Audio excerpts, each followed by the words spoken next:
What's up, everybody? My name is Lyra, and I am the Holistic Scientist. In today's video, you'll learn the key roles of the gut microbiome in immunity, metabolism, and mental health. Over 2,000 years ago, long before the discovery of microbes or neurotransmitters, ancient Greek physician and philosopher Hippocrates promoted the belief that gut function is critical to overall health.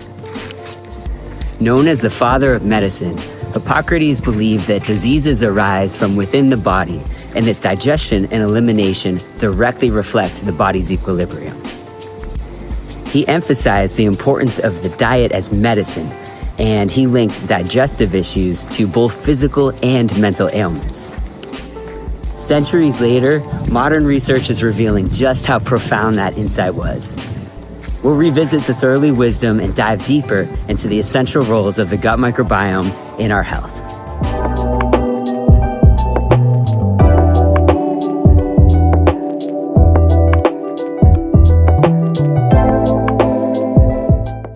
Let's begin with metabolism.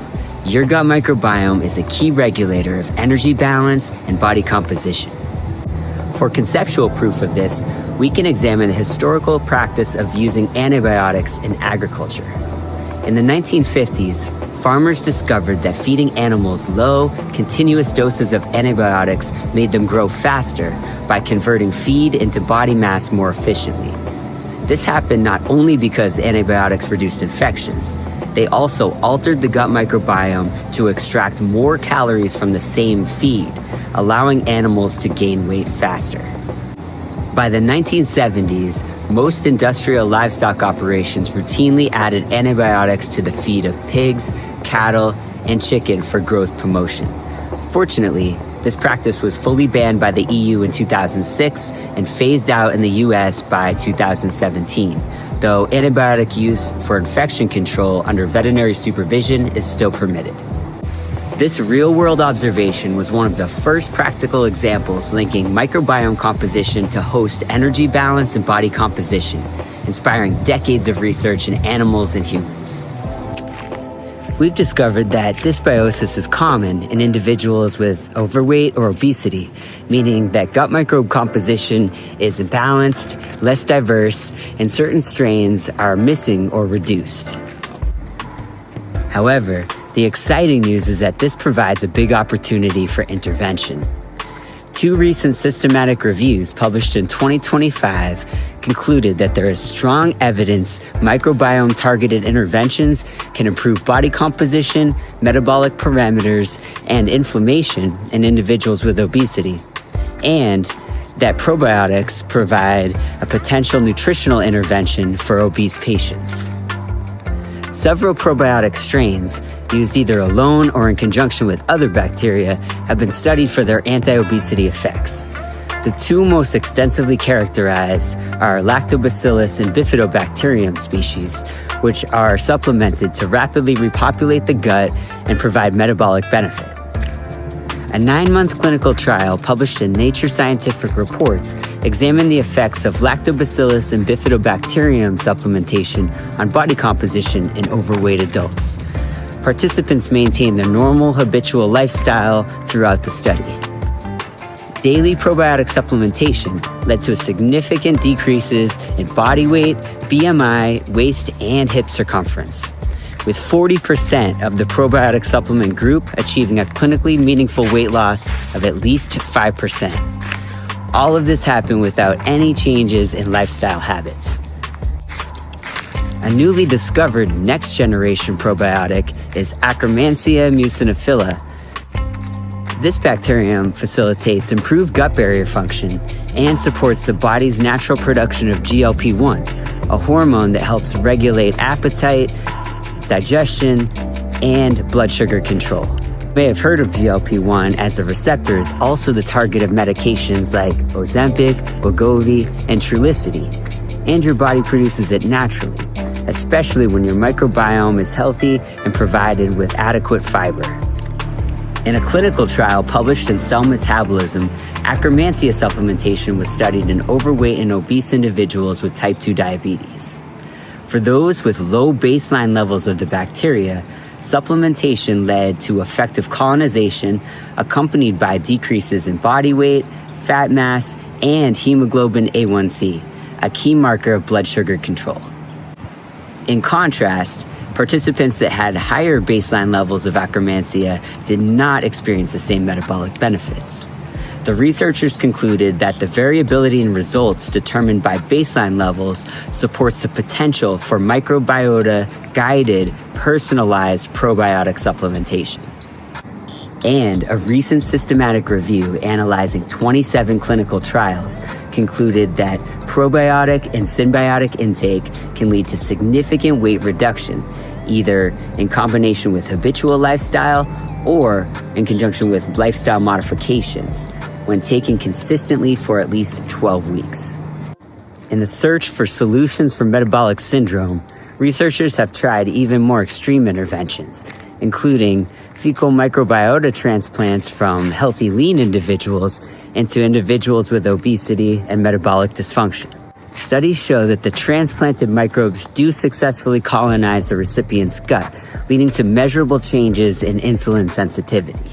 However, the effects are transient without supportive lifestyle changes like improved diet, regular movement, or probiotic intake, and the benefits tend to fade. The new microbes struggle to thrive in an environment that doesn't support them, emphasizing the importance of lifestyle modification for long-term sustainability.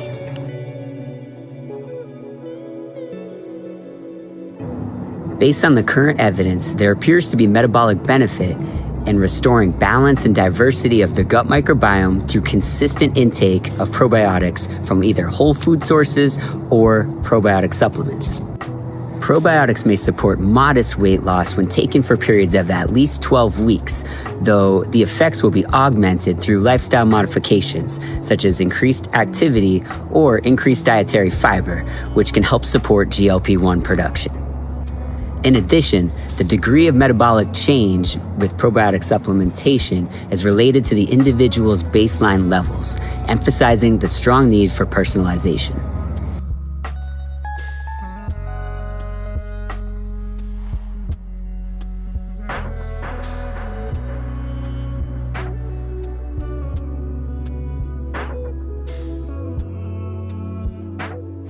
Every time you eat plant-based foods, you're feeding your gut microbes with prebiotics that are used to produce short-chain fatty acids, powerful postbiotics that fuel your gut and keep it thriving. Short-chain fatty acids are tiny molecules with a massive impact on our health. They're produced when our microbes ferment dietary fibers and resistant starches in the foods that we eat. The short-chain fatty acids, acetate, propionate, and butyrate, are much smaller than the fats that we consume through our diet. The small size allows them to be absorbed directly into colon cells, where they serve as fuel and act as powerful signaling molecules. Butyrate provides up to 70% of the energy needed for colonocytes, helping to maintain the intestinal barrier. 95 to 99% of butyrate is produced by fermentation of prebiotics in the gut. However, when the gut's microbial community becomes imbalanced, or your diet lacks fiber and resistant starch, butyrate levels can begin to drop. When this happens, the gut must switch to alternative fuel sources, such as glucose. This can alter oxygen use in the gut, disrupting its natural hypoxic environment. Opportunistic and potentially pathogenic species like E. coli, C. diff, and Candida can then dominate, moving the gut microbiome towards dysbiosis and metabolic dysfunction.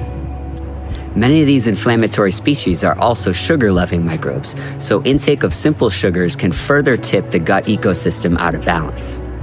In addition, when butyrate levels are inadequate, the tight junctions that seal the gut can loosen. The result is a porous gut lining known as leaky gut. Inflammatory bacterial components, toxins, and pathogens are now able to slip into the bloodstream, triggering immune system overactivation. Leaky gut is associated with many chronic conditions, from autoimmune diseases to metabolic and inflammatory disorders. But the powerful news is that we can naturally support a strong intestinal barrier by eating plant-based foods that facilitate butyrate production. Earlier, I also mentioned that our gut naturally produces GLP-1. This happens when short-chain fatty acids bind to receptors on enteroendocrine L cells, stimulating GLP-1 release into the bloodstream. Meals rich in soluble, fermentable fibers, such as oats, beans, apples, or flaxseed, can more effectively elevate GLP-1 levels than low-fiber meals.